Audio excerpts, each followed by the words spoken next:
How's it going, everyone? Anthony here, and I have the new Journey into the Abyss cards here. I wanted to go over the full set with you guys. This is going to be available on Halloween, October 31st, and it's a 66 card set. It's our first mini expansion set. Our first set was Chaos Ascension, which was a 255 card set, Forgotten Tribes, another 255 card set, and then Journey into the Abyss. So I have the full set here. I have the non-holo cards and the holo cards. So I wanted to go over the what's different with them. I want to go over like the art and just the quality of the cards, what's been improved on. So first, the card stock, I went with a black core this time, and so as you can see here, this is the previous card stock. It's a white core card stock or art card stock. This is more common with like the Japanese card games, and this is more common with like Magic and Pokemon. The card stock is the only thing that's different with these cards. However, I noticed a huge improvement in the quality in general. So the ink seems to settle better on this card stock. The colors are much more vibrant. The lines, everything is more crisp, and it's just very, like, as you can see, like down here with the smaller text on the bottom of the card, it's very clear and vibrant. And the cards have like cleaner edges and corners. So when this card, there's basically like more integrity or reinforcement with this card stock. So these can bend a little bit more and then bounce back to its like normal shape. And then these just don't have that same like level of integrity. But it's pretty close. These just kind of bounce back a little bit more, and then they hold up better when they're getting cut, so less whiting on the edges and corners. And just overall, the foiling and the colors just look amazing, and they just feel so crisp and clean. So just wanted to quick over that. So this is Journey into the Abyss, a 66 card set. You can see we have our serialization at the bottom. This is card number 1 out of 66 from all the cards in the set. Down here is Journey into the Abyss. That's the set name. And then we have rarity. So we're going to be starting off with an uncommon here. The common cards have this symbol. Then the rares will be a star. And then the legendary rares, which are the highest rarity, have like a purple starburst. So we have Copper Room. This is a base card. It has 3 defense, 1 capacity, and 3 resource. This base gains 1 defense for each unit attacking this base. On the back of the base cards, there is a number, like an activation cost. So when you start the game, we have a playmat here, which you can see one of the squares. So you would have, there's 3 squares on this playmat, and you would have 3 bases face down at the start of the game. Once you decide who goes first, you get to choose which base you want to start with face up. Unless you're playing a different format, there's a skirmish format where you can start with all 3 of your bases face up to basically speed up the beginning parts of the game. It kind of like drops you right off in the middle of like the peak moment in a game, in a typical game. But the number on the back is going to be how much resource you need to flip it over. So if we're going to start with this base here, it has 7 defense, 1 capacity, and 3 resource. We could save up that 3 resource to eventually pay 6 and flip over this base. And then now we have 2 bases that are going to give us 3 resource for a total of 6 at the beginning of each of our turns. So that's a quick rundown on the bases. So we have Copper Room, costs 6 to flip. Holy Mountain, it doesn't have an ability, it just has these stats, and it is an uncommon. Mystical Pathway. So units stationed in this base gain -1 will. It 3 defense, 3 capacity, and 3 resource. That card, these all cost 6 to flip. The Abyss, this base is really cool. These are all unique to this set.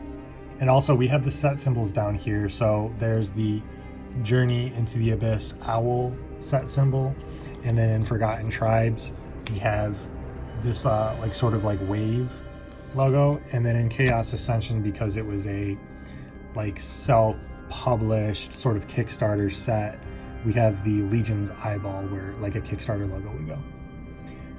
The Abyss is a 3 defense, 6 capacity, 3 resource. Unit cards you play cost 1 less to station in this base. If a unit would leave this base, expel it instead. Expelling it is removing it from the game. And that also costs 6 to flip. A lot of the art in this set is done by Sam David. So pretty much every card in this set has been done by Sam. Sanctum of the Void, which I love the art on this and I love the colors.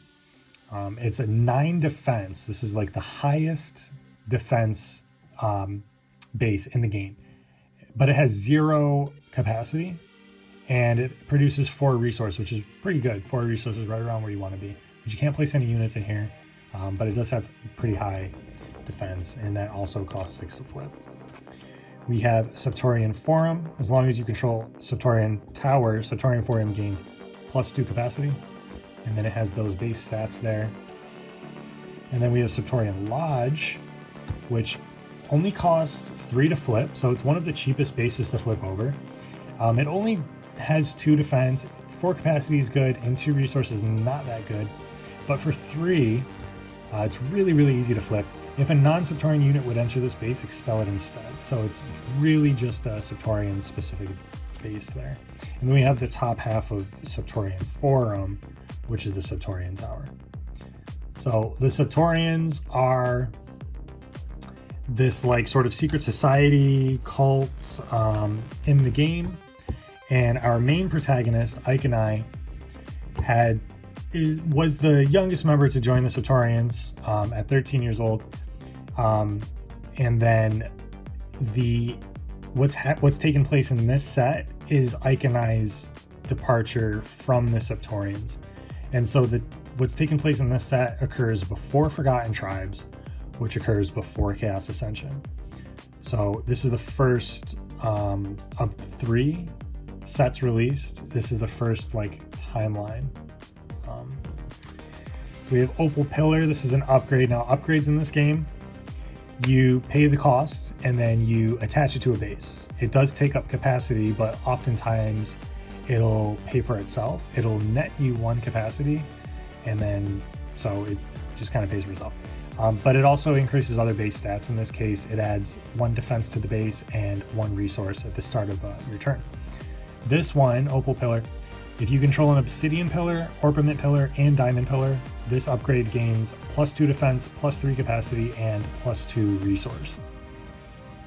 So this ties in the other pillars. And just, again, like the quality, I'm just really, really, really happy with the quality. But yeah, this is the full set right here. Pillar of Goodness costs 5. It pays for itself with capacity, doesn't add anything to our base's stats. As this upgrade enters the battlefield, choose a unit type. Units of the chosen type you control gain -2 will. So there's a lot of things that interact with will in this set specifically. Will is a unique aspect in the game. Here, let me grab this. So here is a legendary unit. It's a demon from Forgotten Tribes. It costs 6 to play. Its unit type is up there, and then it has a will 9, power 6. Its power is also how much damage it can take. It's how much damage it can deal and take. When you're declaring your attackers, you're choosing which base they're attacking, and then you have to roll a d12 for that unit. So 9 out of 12, it's kind of hard to hit, but this is a better blocker anyways. The will would be dependent on the strength of the card and its rarity. So if you roll a 9 or greater in this case, then you'll be able to attack with it. Otherwise, it just remains untapped or rested in this case. It's rested and reset. So it will remain reset. And then it can continue to be a blocker. And then there's ways to interact with will by reducing the costs. There's a unique card in this set that definitely helps with that. And there's other ways to reduce the will and stuff, but you could play around with that in order to slow your opponents down or try to, be a little bit more aggressive in general. So this is a good card for that if you're working with tribal. Pillar of Truth costs 7, and then as this upgrade enters the battlefield, choose a card type. Cards of the chosen type you play cost 2 less to play.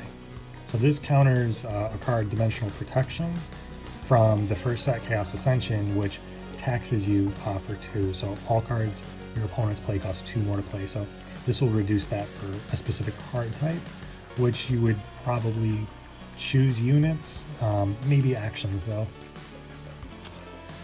Akashic Channel, one of my favorite artwork in this set. It's an upgrade. It adds 1 to each of our base's stats. Players play with the top card of their deck and their hands revealed. If a card would enter a graveyard, shuffle it into its owner's deck instead. There are some ways to force cards into your opponent's graveyard with this set specifically. And the new version of Iconi actually introduces a new win con that will allow you to win the game if you can achieve, reducing your opponent's deck to 0. This card completely counters that. So this is a cool balancing card. Bounty costs 2, pays for itself in capacity. This card's super interesting to me. Pay 2, put a bounty counter on this upgrade, then roll a d12. If you roll a 12, remove all counters from this upgrade. Units you control gain -1 will and +1 power until end of turn for each counter removed this way. Any player may activate this ability. There are ways to double up on counters, and there are ways to increase your chances of rolling a 12. There's a card specifically in this deck that allow you to roll an additional time, and it's kind of just like a fun card. Say you have 10 resource and you don't know what to do with it, because your resource does max out at 20, so it doesn't go away until you spend it, but you can't hold on to more than 20 resource. There's a card from Forgotten Tribes called the Vault that gives you a little bit more resource in a way, in a fun, unique way. But aside from that, you're capped at 20. If you have 10 and you don't know what to do, because you're going to net, say you're at, 20 resource, and you're going to gain 10 resource next turn at the beginning of your turn. So you're just going to dump 10 into this card. You could activate it 5 times, put 5 counters on it. If you roll a 12 or not, if you don't roll a 12, there's 5, and the next time you do it, then now there's 6 counters. You hit a 12, you remove all 6 counters, and then units you control gain -6 will and +6 power. So pretty high reward from this, and yeah, I just love how the cards came out. I really like what we've accomplished in the past with our sets, but I'm super, this set has the most intention and hard work poured into this. This set just completely nailed the vision, the lore, the synergy, the mechanics, expanding on the things that are unique to Legions of Will, the quality, the art, the consistency with the art. Everything has been just, with it being a smaller set, it's just that much easier to make sure that the cards are what they want to be, because there ended up being more cards than the 66 that made it into the set, but from play testing and things like that, I was able to get the absolute best quality for mechanics and everything. So I'm just really happy with how this came out. So I just love how they look and feel. It feels and looks, they're very similar, especially on camera. They look very similar. But when you're holding it and they feel the same. There's just something about it. The colors, it's just very crisp. But yeah, Mage's Conclave, it's an upgrade. You pay 6, and it actually does a lot. It increases your resource by 3 and capacity by 3. So that's kind of a lot for an upgrade. This upgrade, Shrine of Septor, costs 7. It gains you 7 defense and 2 capacity, so you net 1 capacity, and Septorian cards you play cost 1 less to station in this specific base, whatever base that this is attached to. Angel Summon is a trap, so This is the first time we're introducing units as traps. So all traps cost 2 to play face down attached to a base, and then they have an activation cost. In this case, the activation cost is 0. So as long as this base is being attacked, targeted, or destroyed, you can activate the trap by paying 0, and then it becomes an angel unit with 4 will and 3 power. It's an angel, so there's a lot of synergy with angels, and there's also a lot of synergy with traps. Most people don't counter traps because you don't know what it is, and they're really difficult to like target and get rid of. Units are obviously easier to get rid of, but while it remains face down, there's not really a reason to get rid of the trap. And then there's synergy with when you activate a trap, you gain resource, or when you play a trap, you gain resource. When you activate a trap, you can deal damage to a unit. So there's trap synergy there, and just a sneaky way to get some more units out there. With that, we also have Demon Summon, which is within the Copper Room. Demon Summon also costs 0 to activate, and it has +3 will and +3 power. So it's objectively better than the Angel, but there's a lot of synergies with Angels, and then there's different synergies with Demons. So you might play one over the other because based on what deck you're building. If I'm building an Angel deck, I'm going to play the Angel over this one. We have Retaliation. This is a lore card.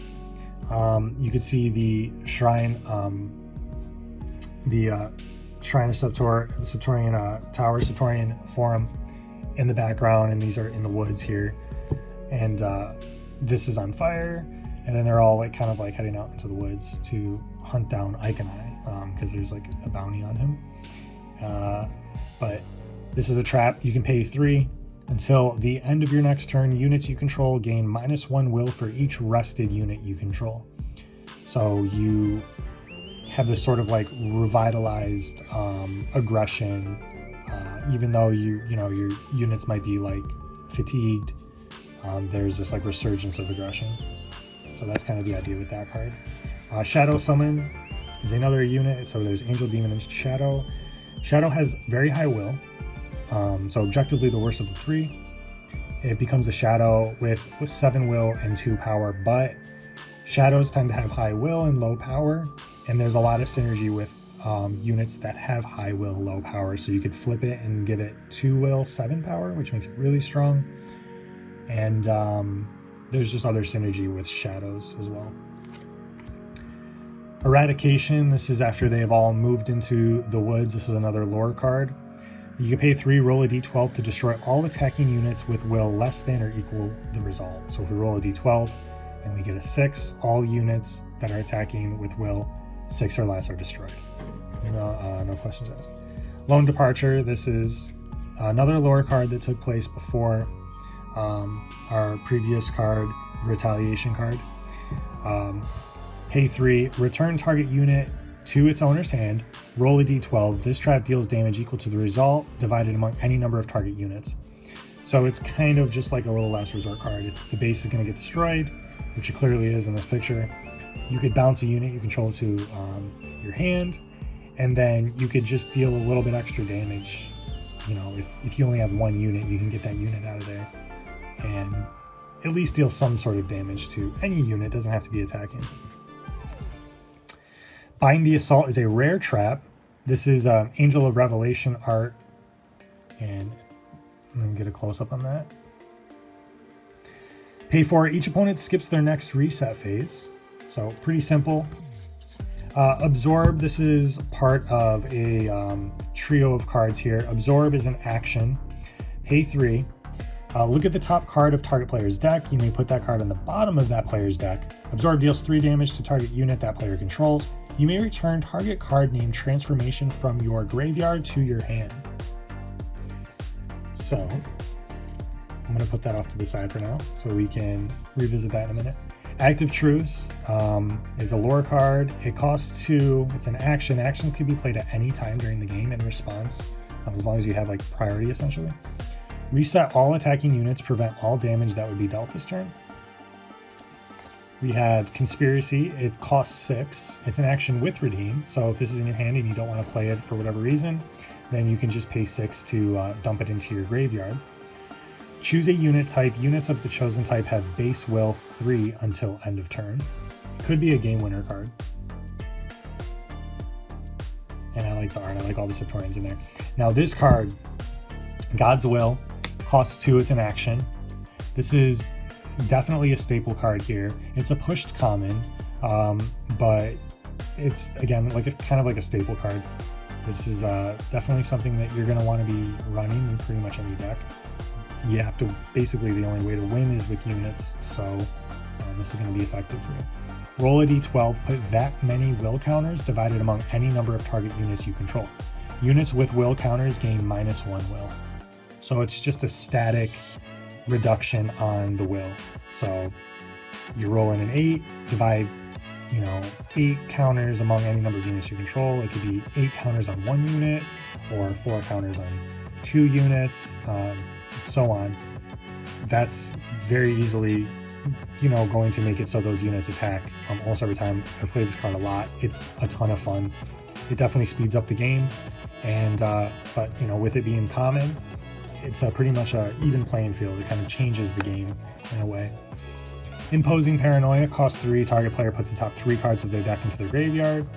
So not a bad action there, and this will help with that strategy of winning the game in that alternative way. Relinquish costs 0, so this goes along with Absorb here. So there's Absorb and Relinquish. Absorb, you're basically you're benefiting yourself in this case, but Relinquish, you're not benefiting yourself. You're actually benefiting your opponents here. You can pay 0, reveal your hand. Each opponent gains 3 resource. You lose 3 resource, so you're actually losing resource by playing this card. Prevent damage that would be dealt by units you control this turn. You may search your deck for a card named Transformation, shuffle your deck, then put that card on top of it. So for 0, you're relinquishing all of this control. You're not benefiting yourself at all. There is a way to get benefit from this card by your opponents gaining 3 resource each. There's cards that will have you gain resource, like Angel of Unity. When an opponent gains resource, you gain that much resource. So if you have that out, then this would actually benefit you, especially in a multiplayer game, which is probably what you would play this with, because I can't imagine you'd play this in a competitive format. But it does, for 0, allow you to search your deck for a card named Transformation and put it directly into your hand. And then we'll check that card out in a second. Test of Deception. The set has ESP-related effects, mechanics. And so this is a sort of ESP-related mechanic. Pay 3. Target opponent names a card. You guess whether that card is in their hand or not. Then that player reveals their hand. If you guessed correctly, that player discards their hand. You draw 2 cards and gain 3 resource. So kind of a fun card. Just testing your opponent's ability to deceive you. So that's an interesting one. Assassination is the first card to introduce this sub-card type for actions called Recur. So Redeem means you can pay the resource cost and dump it into your graveyard. Recur means you can pay the resource cost and play it from your graveyard, then expel it from the game. You can choose one: destroy target unit with will 4 or less, or destroy target unit with power 4 or less. And when you're playing it from your graveyard, it's still the same as playing it from your hand, but it's cool that it allows you to double up on that effect. And even this card, how dark it is, the art in general, he is an assassin. It's still very crisp, and I just love how it came out. Illicit Intent. This is a sort of ESP related card. You can pay 5. Let's take a look at that art for a second. This is a new character introduced to Legions of Will. Expel the bottom card of target opponent's deck face down. Choose a card type, then reveal that card. You may play that card until end of turn. If the card type is the same as the type you chose, you may play that card without paying its cost. So for 5, you can play the bottom card of an opponent's deck. You still have to pay the cost for it. But if you guess the card type before you do that, then you get to play it for free. So kind of just like a fun card. And it's also fun to manipulate your opponent's deck and also simultaneously reduce their deck size. Test of Intuition. This is probably the most ESP related card with the best payoff as well. So you have choose what your intuition leads you to. Each player secretly chooses a number 1 through 12. Then all players reveal those numbers. Test of Intuition deals 3 damage to each base whose controller chose the same number as you. We have Vanquish. It has Redeem, and this card could only be played by expelling it. Its effect only works if you expel it from your graveyard. So you can pay 3 to redeem it, putting it into your graveyard. If it's in your opening hand, you may discard it for free, and you can expel it from your graveyard to destroy an attacking unit. And this way the card can't be like countered, so to speak. Pretty cool. So you can dump it into your graveyard, and then you get like a nice way to destroy an attacking unit. We have Fate's Chosen. Roll a d12. If it's 1 through 7, each player puts the top 4 cards of their deck into their graveyard. 8 through 12, put up to 2 target units on top of their owner's deck in any order. This card's pretty powerful for 2, and some cryptic stuff going on in there. Omnipresence for 3. You could choose up to 3 target units. Put those units into a base their owner controls. Those units may attack during that player's turn.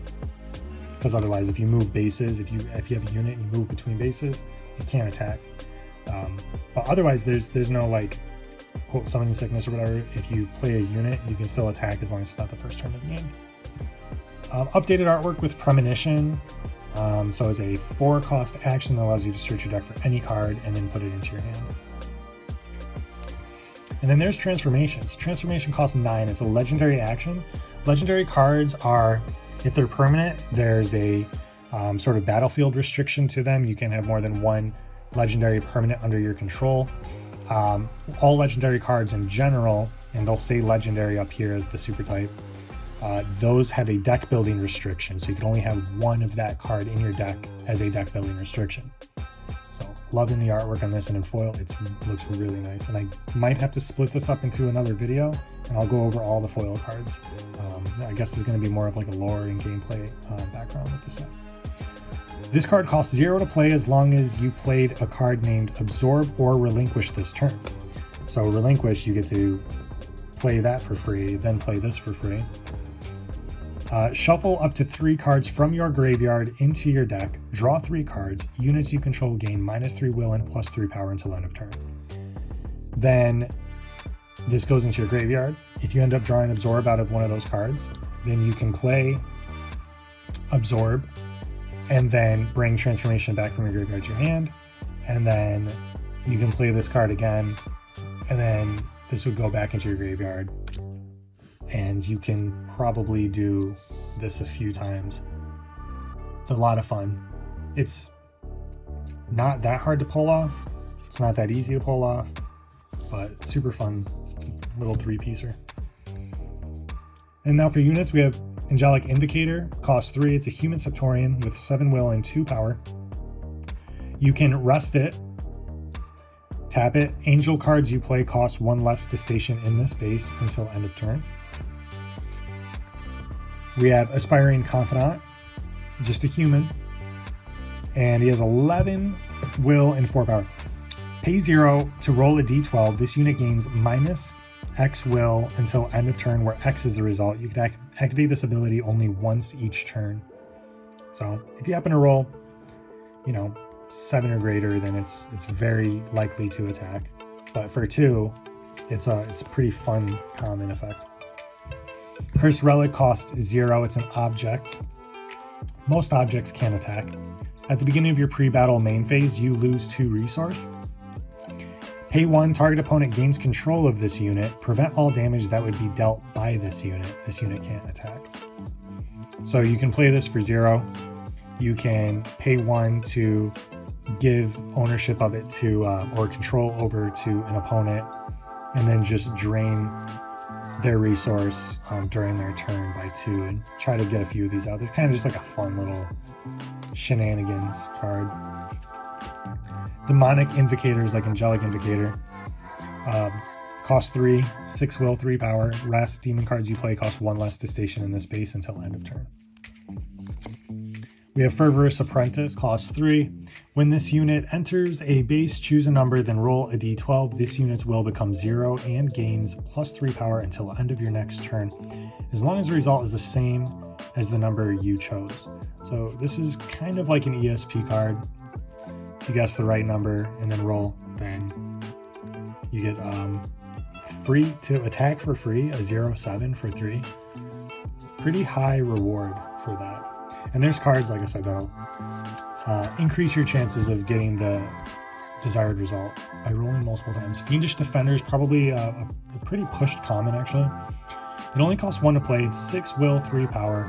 But you want to sacrifice this unit. Target base gains defense equal to this unit's power until the end of turn. So you can choose this as a blocker and then sacrifice it, and then the base it's in, or whatever base, would get 3 defense until end of turn. So really, really good offender. There's another really good offender that's an angel. We have Recurring Fear, costs 3. You may play this unit from your graveyard as long as an opponent controls more units than you. It's a shadow with 8 will and 3 power. Scryer Visionary, costs 2. 6 will, 2 power. Rest. Target player plays with their hand revealed for as long as this unit remains rested. Love the art. Septorian Initiate is a simple 1-drop human Septorian with 7 will and 3 power. A vanilla card. So the vanilla cards are full art, no text box. Spirit Channeler, 3 cost, 3 will, 1 power. As long as a demon is stationed in the same base as this unit gains +3 power. As long as an angel is stationed in the same base as this unit gains -3 will. A little yin and yang in the art. Virtuous Apprentice, 4, 6 will, 5 power. When you play this card, choose a number, then roll a d12. You gain resource equal to this card's cost, as long as the result is the same as the number you chose. So you can potentially play it for free. 6 will, 5 power for 4 is pretty average too. So it's kind of like an added benefit. You're not playing a bad card just to get an effect that you may or may not accomplish. No, it's actually a pretty decent card for a common. Bound Demon, costs 3. Take a minute to look at the art. 0 will and 9 power. It's extremely powerful. However, this unit can't attack or block as long as there are 9 or more cards in your deck. You can rest to put the top 3 cards of your deck into your graveyard. And you can put specific cards into your graveyard like Transformation. What else can you put in there? Vanquish. There's like definitely some cards that you can benefit and synergize with. Cybele actually works well with that card. So the new Cybele Death Covetous, 6 resource, 9 will, 6 power. As long as this unit as you play this unit, you may pay an additional 1. If you do, return target unit card with will 4 or less from your graveyard to a base you control. This unit gains -1 will for each unit card in your graveyard. Isabel, Mage of Prudence, costs 2, 6 will, 2 power. Each player can't play more than 3 cards each turn. So it's really, really nice to like slow the game down. If you're playing like competitive, this might be a good sideboard card, because in competitive, people are trying to find a way to like pop off as early as possible, and you could really slow down that there. Martyr of the Veil is a human with 3 will and 1 power. It costs 3 to play. And this is one of my favorite arts. This is definitely top 3 here. So she has the sort of like bird spirit being released out there and field of white roses. When this unit is destroyed, you may destroy target unit. You can pay 2 and expel this card from your graveyard to draw a card. Occult Philosopher, costs 4. It's a human Septorian. When this unit enters the battlefield, you may expel the top 3 cards of your deck. You may play cards expelled with this unit. 6 will and 3 power. Of course, if this unit is not on the battlefield, then those cards that are expelled remain expelled, and you can't play them if you don't control this unit. you don't control it if it's in your graveyard. Septorian Priest, we have some updated art for Septorian Priest, cost 6. So there's different kinds of Septorians. You have the ones that are more like noble and into the philosophy, and then you have the ones that are more into the control.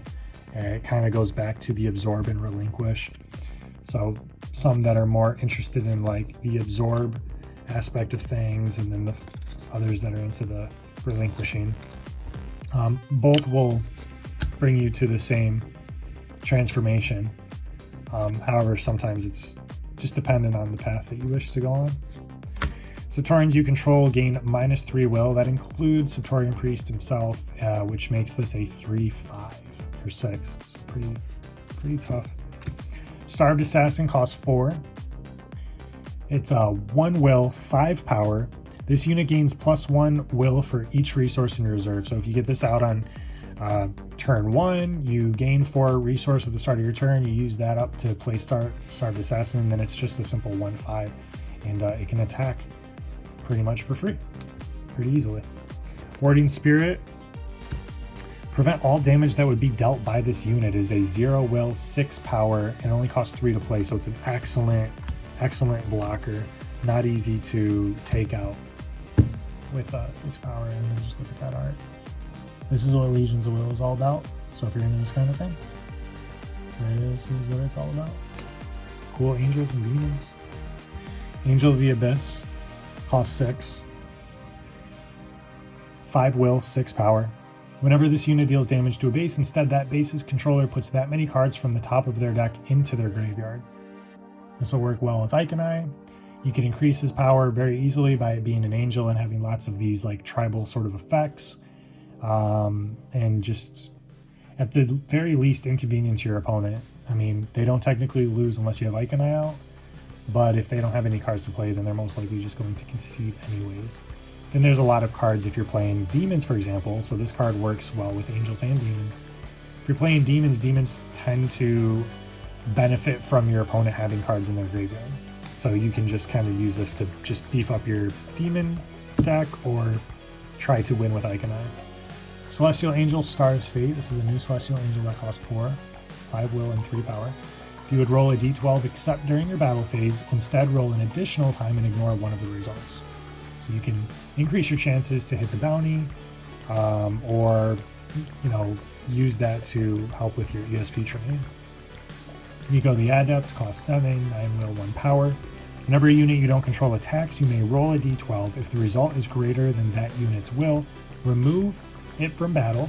If you roll a 12, destroy that unit. This card is excellent. It's very weak, but it's an excellent counter to an aggressive opponent. Seikona the Oracle is for sure a staple card. This is the first time that it's been printed in an accessible way. This card was really only ever available as a promo, or in the last set, there's a secret rare alt art of Seikona and Forgotten Tribes, but it's very difficult to hit the secret rare. Each player's maximum hand size is increased by 1. It has 7 will and 2 power. So in Legions of Will, your maximum hand size is 2. But when you play a card, you draw a card. So you're constantly cycling through cards, and it's pretty easy to play cards, and your resource stays. It doesn't go away unless you spend the resource. So, but Seikona does make the game pretty interesting. If you have 3 of them out, your opponent has 1. Now everyone's hand size is increased by 4, and now you're up to 6 cards, and then the game just gets really crazy at that point. So, just a very, very all-around fun card. Selene Enchantress costs 4. She's a human Septorian with 3 will and 3 power. Whenever an opponent plays an action card, that player discards a card. Another way to help slow down the aggressive players. Paolo the Alchemist is a first rare unit with a legendary super type. It's a human Septorian that costs 6 with 8 will, 6 power. Pay 1, expel target card from your graveyard. Choose one that hasn't been chosen this turn. Target units will become 0 until end of turn. Shuffle your deck, then draw 2 cards. Or discard your hand, you lose 1 resource. That last ability will help fuel the other 2 abilities. You lose 1 resource, but discarding your hand, if you have less cards in hand than what the maximum hand size is, you draw cards equal to the difference as a sort of state-based action. So when you discard your hand, you lose 1 resource, state-based action occurs, you draw your 2 cards, given that your maximum hand size is 2. Then those 2 cards, so it's really discard your hand, draw 2, lose 1. But it does help with the other 2 abilities. If you don't have anything in your graveyard, you can now use the other ability to shuffle your deck, draw 2 cards, now you're up to 4 cards in hand, and then you activate the other ability, target unit's will becomes 0 until end of turn. So super fun card. Paolo the Alchemist. Now for our legendaries, Iconi Untethered, legendary unit Human Septorian. This is the main protagonist in our game, and this is what the story is centered around. It's all about Iconi and Iconi's journey to discover the secrets from the, like in Forgotten Tribes, the past civilizations that had survived or may have gone extinct from previous cataclysms, and Iconi sensing these things and trying to find a way to have all of humanity survive this upcoming or whatever the next cataclysm is, like in Chaos Ascension. So Iconi is our main protagonist here. Introduces our new alternate win con. If an opponent has 0 cards in their deck, that player loses the game. 6 will, 6 power, and you could pay 3 to search target opponent's deck for a card and expel it. That player shuffles their deck. Just immediately take out whatever bad cards are. And now Lilith Purge Bearer, new Lilith. Lilith from Chaos Ascension was a pretty powerful card, and came back and we got a new one here. We have Lilith. 9 resource to play, 6 will, 9 power. Whenever this unit enters a base, and it does count when you play it because when it enters the battlefield, it enters a base, you may gain control of target unit an opponent controls with will 6 or less. If you do, reset that unit. Very, very powerful. She can move between bases like all other units. You can't attack with that unit most of the time after it moves, but you can move to just gain control of things, and you're not actually attacking, but you're being very oppressive. And then we have Serval the Chaos, a legendary unit god card. It has 6 resource to play, 6 will, 9 power. Whenever this unit attacks, expel target non-base permanent, you lose resource equal to its cost. Finally, Zadnam the Order, costs 6 to play, 6 will, 9 power. Whenever this unit blocks, look at the top 9 cards of your deck. You may put a permanent card from among them into play. If you do, shuffle your deck. So that is the full set of Journey into the Abyss. And then I have the hollows here. I'm going to go over these, the secret rares, and the new serialized promo for Journey into the Abyss. So stay tuned for that. And this set is released October 31st, and you can get it directly at legionsofwill.com. Join the Discord if you have any questions. Follow us on Instagram. You can play Legions of Will for free on Tabletop Simulator. There's a link directly on the website. There are several how to play videos. There's a 30-second how to play that goes over just the very bare, basics. The 5-minute how to play video on YouTube goes a little bit more in depth. The how to play rules on the website, which breaks down pretty much everything you need to know. And then when you really get competitive and want to know all the different situations, if you have questions about Lilith gaining control of units and how does that work and how does capacity, blah, blah, blah, there's the comprehensive rules also on the website. Go click how to play at the top, and you can, anything you need to know about the game is broken down into, I don't know how many pages it is, but it's a lot. 90 pages, maybe more. There's also some lore on the website if you want to check that out. I'm going to be adding some more stuff to the lore section on the website. So thank you all for watching, and see you in the next video.